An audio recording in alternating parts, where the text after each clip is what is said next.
Bonjour à tous, bienvenue à ce tutoriel sur le Modbus IP. Dans ce tutoriel, nous allons faire communiquer deux automates de la gamme Unistream en Modbus IP. On aura comme maître un USP 104 B10 et comme esclave un USC B10 T24. Alors on va commencer par programmer le maître, ensuite on va programmer l'esclave et puis ensuite on fera communiquer les deux. Alors commençons par programmer le maître. Alors je viens de lancer une iLogic. Donc j'ai uniquement sélectionné mon écran. Je vais commencer par attribuer l'adresse IP de mon maître.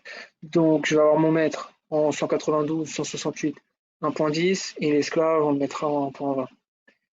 Il faut savoir que le mode bus IP passe par l'Ethernet écran. Donc c'est cette adresse-là qu'on va modifier. Hop. Donc on a dit 192.168.1.10.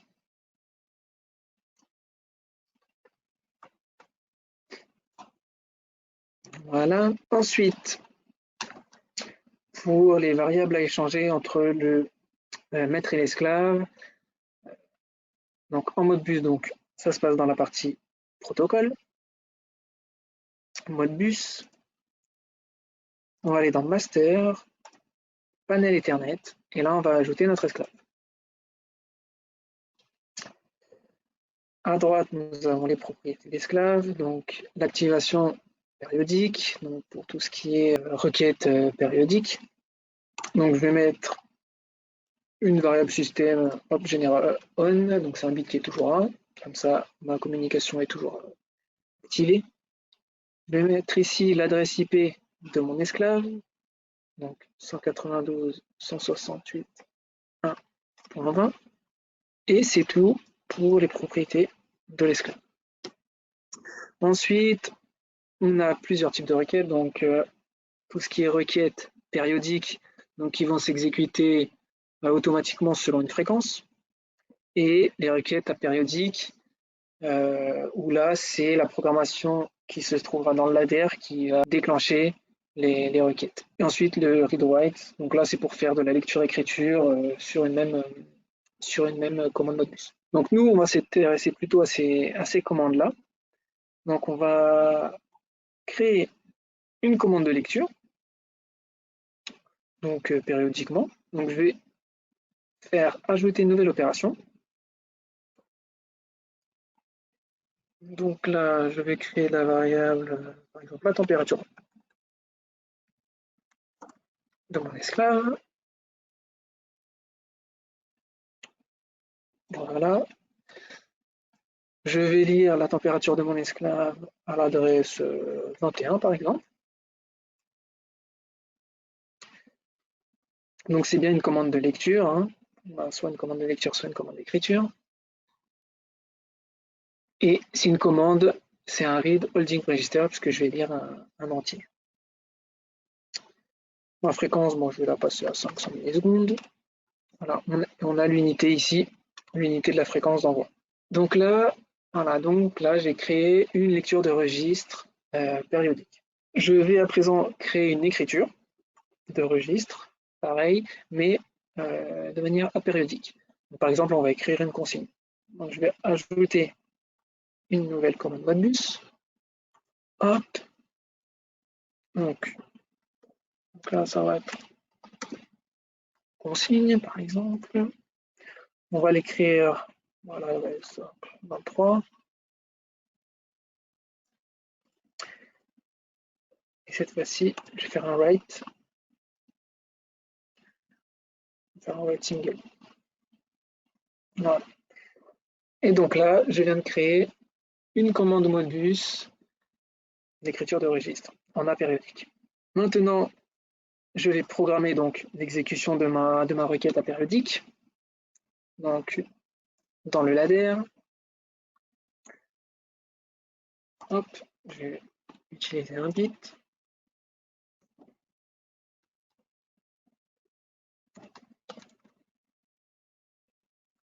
Un bit d'activation. Et là, dans mes fonctions ladder, je vais retrouver mes fonctions Modbus et je vais prendre la Modbus apériodique trigger. Donc pour exécuter ma commande Modbus. Donc là, je vais rechercher ma commande Modbus, qui se trouve en Modbus master. Elle appartient bien à mon esclave qui s'appelle remote slave 1. Et c'est la commande register 2. Si je reviens dans mes commandes Modbus, dans mon esclave, dans les registres périodiques, c'est bien la commande qui s'appelle register 2.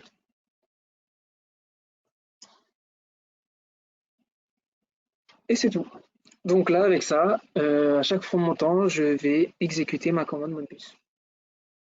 Donc voilà pour la périodique. Maintenant, on va créer une vue IHM pour visualiser tout ça.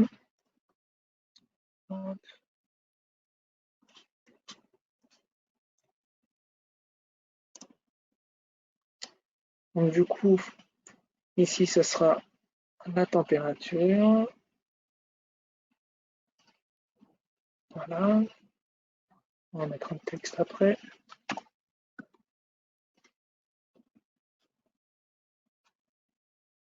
On va agrandir l'écriture. Et on va ajouter notre consigne.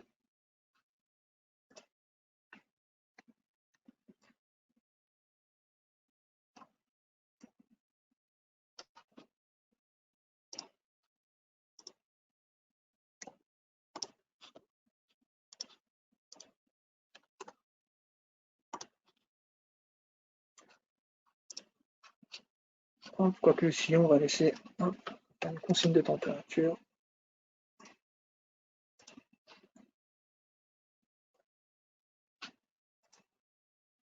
Donc la lecture, on va la mettre en gris par exemple pour les distinguer. Et on va se mettre notre touche pour activer notre commande Modbus, la commande apériodique.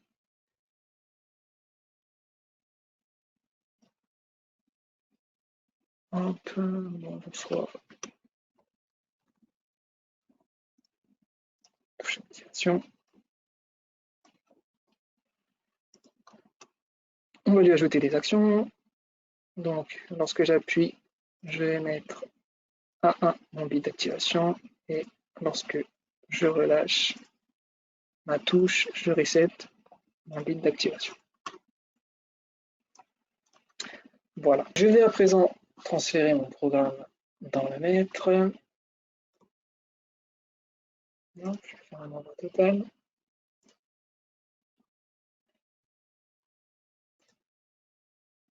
Voilà. Donc là, je viens de transférer le programme du maître. Maintenant, on va créer le programme de l'esclave.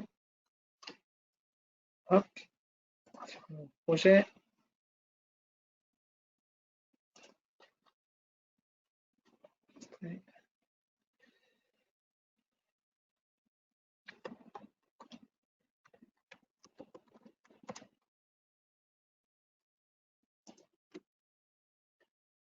Donc,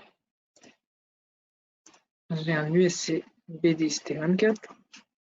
Voilà, donc comme pour le maître, je commence par lui attribuer son adresse IP, donc dans communication automate, physique, toujours le port Ethernet écran. Donc on passe en 192.168.1.20.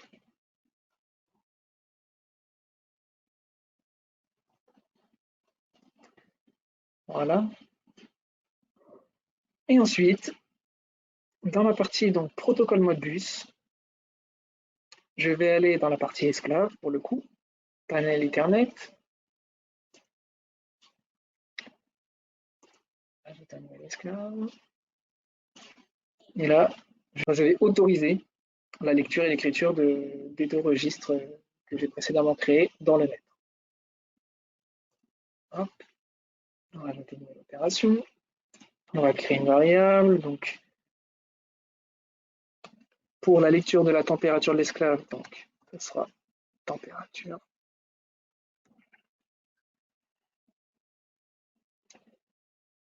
On a dit qu'on allait lire la température à l'adresse 21.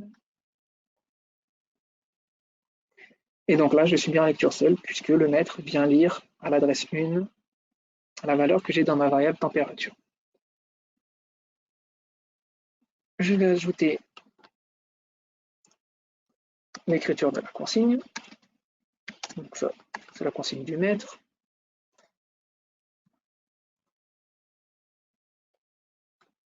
Le maître vient écrire à l'adresse 23. Et là, cette fois-ci, la permission, je la mets en lecture-écriture. Et c'est tout. Donc je vais transférer ça dans mon esclave. Hop. Très bien. Voilà. Je viens de transférer du coup le programme de l'esclave dans l'automate esclave. Et à présent, on va pouvoir tester si les deux automates communiquent bien. Donc là, je vais dans mes variables globales. Et si je rentre une température dans l'esclave, donc admettons que j'ai 20 degrés, j'ai bien mes 20 degrés qui sont apparus sur l'écran du maître. Donc le maître a bien lu les 20 degrés de l'esclave. Donc ensuite, je vais faire donc mon écriture. Donc je vais écrire une température de consigne dans l'esclave. Donc je vais rentrer comme consigne, par exemple, 40 degrés. Et là, on a toujours 0 dans l'esclave. Parce que la commande Modbus n'a pas été déclenchée. Il faut que j'appuie sur activation. Et là, on voit bien que j'ai récupéré ma consigne de 40 degrés dans l'esclave. Donc on a bien deux équipements Unistream qui communiquent en Modbus IP. C'est la fin de ce tutoriel. J'espère qu'il vous a été utile. Si vous avez des questions, n'hésitez pas à contacter notre support technique au 01 60 92 41 71. Merci d'avoir suivi cette vidéo et à bientôt.